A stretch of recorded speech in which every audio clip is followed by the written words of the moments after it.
우리 이 시간에 같이 은혜 받을 말씀은 신약성경 마태복음 13장 34절로 35절 말씀입니다. 다 같이 믿음으로 합독합니다. 시작. 예수께서 이 모든 것을 무리에게 비유로 말씀하시고 비유가 아니면 아무것도 말씀하지 아니하셨으니 이는 선지자를 통하여 말씀하신 바 내가 입을 열어 비유로 말하고 상세부터 감추인 것들을 드러내리려 함을 이루려 하심이라. 아멘. 아멘. 사랑의 아버지 감사합니다. 간밤도 주님 안에서 쉬게 하시고 또 하나님 한날을 우리에게 허락하시며 이 시간도 하나님 먼저 하나님께 예배의 단을 쌓게 하신 아버지 감사합니다. 주여 이 시간도 찬송하니 찬송 받으시고 말씀 있고 전하고 듣사오니 생명의 떡을 우리에게 주셔서 영혼이 잘된 같이 범사가 잘되고 강건하게 하옵소서. 예수님의 이름으로 기도 올리옵나이다. 아멘. 할렐루야. 우리는 계속해서 마태복음 13장 말씀의 은혜를 나누고 있습니다. 자, 지난 시간에는 31절 말씀부터 33절 말씀을 통해서 겨자씨와 누룩의 비유에 대해서 말씀을 드렸습니다. 자, 겨자씨는 비록 작지만 점점점 커져서 그 다음에 그곳에 새들이 깃들 정도로 왕성해진다라는 말씀이었습니다. 또 하나는 누룩에 대해서 말씀드렸어요. 누룩은 보이지 않지만 부풀게 하고 커지게 만듭니다. 자, 이 두 부분에는 마치 천국은 겨자씨 같고 천국은 누룩과 같다는 말씀이에요. 전체적으로 본다면 특별히 누룩 같은 경우는요, 부정적인 인물을 성경에서 우리는 많이 기억하고 있잖아요. 그런데 오늘 천국을 비유하면서 누룩에 비유했다는 것은 부정적인 것을 말하는 게 아니라 이 말입니다. 31절과 33절 말씀을 통해서 두 가지 의미라고 그랬어요. 첫 번째는 외적인 하나님의 역사입니다. 또 하나는 내적인 하나님의 역사가 그랬어요. 두 가지 공통적인 상황은 아주 작아요, 보이지 않아요. 그런데 그것이 점점 왕성해져서 가장 작은 씨가 여러분 정말 3m까지 자라고 그 다음에 풍성하게 왕성하게 커서 나무처럼 됨으로 말미암아 새들이 와서 깃들더라는 말입니다. 깃든다는 것은 그곳에 집을 치고 장막을 짓고 거기에서 거주하다 안식하다는 말입니다. 그만큼 왕성해지는 거예요. 사람이 볼 때는 보잘것 없습니다. 작은 겁니다. 보이지 않아요. 그런데 하나님의 그 말씀의 역사가 하나님의 천국의 나라는 사람이 볼 때는 보이지 않지만 그것이 부족하고 아무 쓸모없는 것 같고 별거 아닌 것 같지만 하나님의 능력의 그 천국의 역사는요 점점 왕성해져서 더 풍성한 하나님의 역사를 이루어간다는 겁니다. 외적인 역사와 내적인 역사라고 그랬습니다. 여러분, 십자가의 도가 믿지 않는 자들에게는 미련하게 보이나 믿는 우리에게는 하나님의 능력이라고 말씀을 드렸습니다. 이것이 하나님 나라의 완성인 거예요. 그러면 우리가 소망을 가지고 힘을 얻고 이 시대에 더 믿음의 삶을 우리는 더 살아가야 될 줄 믿습니다. 자, 오늘 본문 34절 말씀부터 35절 말씀을 계속 이어서 34절에 예수께서 이 모든 것을 무리에게 비유로 말씀하시고 비유가 아니면 아무것도 말씀하지 아니하셨으니 라고 말씀해요. 여러분, 이 말씀을 우리가 어디서 많이 들었어요? 이단에서는 야, 모든 성경은 하나님 예수님은 다 이 말씀을 비유로만 말씀했어요. 그래서 모든 걸 다 비유로 풀어야 돼. 그리고 그 비유는 우리가 풀어줘야 돼. 우리가 풀어주는 이 비유만 들어야지 우리 이게 맞는 거야. 여러분, 이 말씀을 이들은요 잘못 해석하고 있는 거예요. 그래서 34절 하반절에 보면은 아무것도 말씀하지 아니하였으니라 그랬어요. 말씀하지 아니하였다는 말의 뜻이 특별히 아니했다는 말의 그 동사가 엘랄레센이나 엘랄레이라는 단어를 쓰는데요. 이것은 미완료 과거형입니다. 이 말이 무슨 말이냐면 과거부터 계속적으로 반복해서 예수님이 이런 방법을 통해서 가르쳐 주는 거예요. 그러니까 습관적인, 이 말이 미완료 과거형은 습관적인 행동을 의미하는 겁니다. 그러니까 필요 때마다 계속 이 일을 해 계셨고 지금도 계속 하고 계시는 거예요. 이것이 미완료거든요.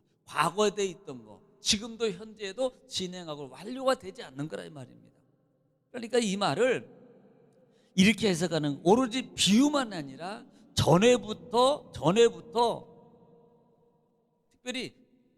특별하게 비유로 어떤 부분을 가리킬 때, 어떤 부분을 설명할 때 이런 방식으로 예수님이 사용하셨다는 거예요. 그래서 오직 다 비유가 이게 아니에요. 어떤 때는 비유로 하시고 어떤 때는 이렇게 말씀하시고 라는 말씀입니다. 그런데 이것을 잘못 이해하고요, 문자 그대로 야 예수님은 성경에 봐라 다 비유 아니면 예수님은 도무지 말씀하지 않는다고 말씀하셨다. 그러니까 다 비유로 말하고 비유로만 들어야 돼, 이것이 참 진리야, 이렇게 말하고 있다는 거예요. 이들은요 원문을, 성경을 잘못 해석하고 있는 거예요. 문자적 해석으로만 보는 거죠. 5절 말씀 보면은 이는 선지자를 통하여 말씀하신 바 내가 입을 열어 비유로 말하고 창세부터 감추인 것들을 드러내리라 함을 이루려 함이라 그랬습니다. 이 선지자라 그랬어요. 선지자를 통하여 말씀. 보통 선지자들 하면 우리는 대부분 이사야잖아요. 그런데 대부분의 어떤 학자들이 이사야 선지자라, 이 선지자는 이사야 선지자다 이렇게 말해요.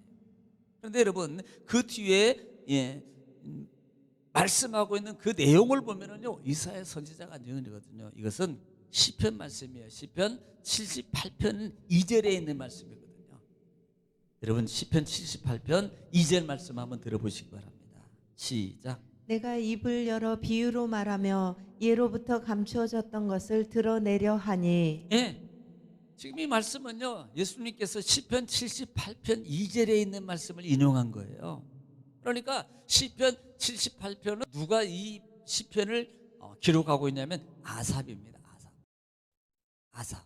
처음 들어보죠? 다윗만 있는 게 아닙니다. 다윗 시대의 3대 악사인데 아삽, 헤만, 여둔이에요. 악사는 악기를 연주하는 사람을 악사라 그래요. 악기를 다루는 사람을.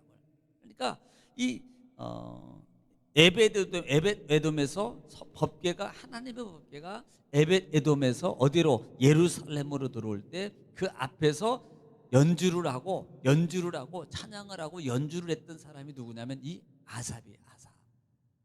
그러니까 악기를 연주하는 사람을 악사라 그러거든요. 그 중에 한 사람이 누구다? 이 아삽이라는 사람이라. 그러므로 이 말은 이사야가 아니고 아삽이 쓴 시편을 예수님이 대신 인용했다 이 말입니다. 지금 말씀을 통해서 지금 이는 선지자를 통하여 말씀하신 바 아삽이여 내가 입을 열어 비유로 말하고 창세부터 감추인 것을 드러내리라 함을 이루려 함이라 그랬다 이 말입니다. 자, 왜 내가 입을 열어 비유로 말하고 그랬어요? 이 원문에 가깝게 이 말을 다시 한번 해석한다면 이렇게 표현합니다. 내가 다른 일들과 비교해 가면서 말하고, 이 말이에요. 내가 다른 일들과 비교해 가면서 말하고 라고, 이렇게 원문에 이렇게 해석해야 되는 거예요. 또 하나 감추있다 그래요. 감추인 것은 케크 김이에요. 김, 메나라는 단어를 쓰는데 이 말은 비밀, 수수께끼, 이렇게 이 말이 해석이에요. 그런 의미입니다. 그래서 창세부터요, 이 말은 감추했다는 말의 의미가 뭐냐면 지금 감춰놨다는 말이거든요. 뭘 감춰요? 창세전부터 구속하시려는 구속사 계획을 하나님이 구원 사역의 계획을 뭐예요? 나타내지 않고 숨겨져 있다. 이것을 숨겨두고 있다는 말입니다. 창세 때부터 구원 사역의 계획을 하나님이 나타내지 않고 계신 말씀이다, 부분이다라고 말하는 거예요. 이게 감춘다는 말이. 그런데 오늘 감춘 것이 뭐예요? 드러난다 그러잖아요. 드러난다. 그럼 누가 드러내요? 지금 예수님께서 복음을 통해서, 앞으로 더 특별한 것은 십자가를 통해서 그 감추었던 구원 사역의 계획을 드러나는 거예요. 물론 이사야 선지자나 그다음에 성경을 통해서 예수님에 대해서 이렇게 암시를 했잖아요. 그런데 이 감추어진 부분을 우리가 특별히 전장에서도 언급했습니다만은 이 비밀이라는 것에 대해서 말씀을 드리면서 교만하고 그다음에 악의 무리들과 악에 가득 차 있고 늘 시기하고 그다음에 비방하려고 하고 하는 자들이 뭐예요? 하나님이 뭐 했다 그랬어요? 나타내지 않고 감췄다. 그러면 누구에게는 사모하고 어린아이 같은 자들이에요. 사모하고 그다음에 순수한 마음을 가지고 예수님을 의지하면서 따라가는, 믿고 따라가는 사람이 뭐예요? 나타내심을 감사합니다. 그들에게는 가르쳐주는 거예요. 그러니까 이 하나님의 비밀이, 즉 구속사 구원사역의 비밀이 창조 때부터 있잖아요.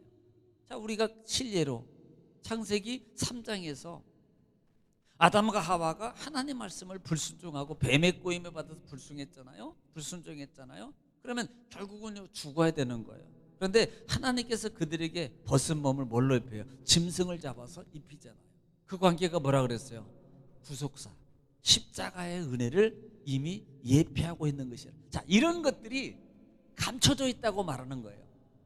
그런데 이 감춰진 것이 누구를 통해서? 예수 그리스도가 태어나시고 오심으로 말미암아, 그리고 복음을 또 나중에 십자가의 역사를 이뤄갈 때, 그때 뭐예요? 지금도 나타나고 있고 앞으로도 확실하게 나타날 것이다, 드러나게 될 것이다, 이것을 말하는 거예요. 이게 천국의 비밀이에요. 지금 이걸 말하고 있다는 말씀입니다. 그래서 드러낸다는 말이 바로 그런 부분이라는 거예요. 드러낸다는 말이 에류고마이라는 말인데, 내뱉다, 발설하다, 선포하다는 뜻을 가지고 있습니다. 그러니까 예수님이 감추어진 것들을 드러내고, 이제는 뭐예요? 선포라는 것이 자그마하게 말하는 게 아니고 확실하게 명확하게 큰 소리로 나타내는 거거든요. 명확하게 보여주겠다는 거예요.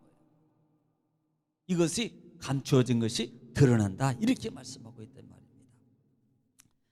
여러분, 천국의 비밀은 예수님을 통해서 이미 하나님 나라가 임재한 거예요. 드러난 거라 이 말입니다.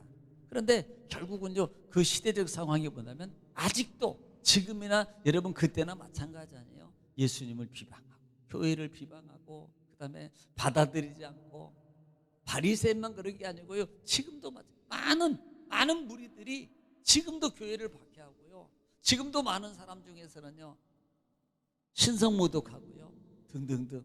천국의 비밀은 이미 나타내졌는데, 여러분 이 말씀을 여러분 기억하시고요. 아, 그렇구나, 하나님 나라는 이미 드러났구나, 그리고 예수 그리스도를 통해 우리에게 지금 이뤄가고 있구나. 우리가 더 시대에 깨어 있어서 정말 천국을 준비하는 저와 여러분 되어야 될 줄 믿습니다. 여러분 가정을 위해서, 또 자녀를 위해서, 또 오늘 하루를 승리하기 위해서, 또 여러분 성도를 위해서, 나라를 위해서 이 시간에 주여 한번 부르시고 통성으로 같이 한번 기도하겠습니다. 다 같이 기도하겠습니다. 주여, 아버지 주님, 이 시간에 주님 함께하시고 인도하시고 역사하신 아버지 주님 감사합니다.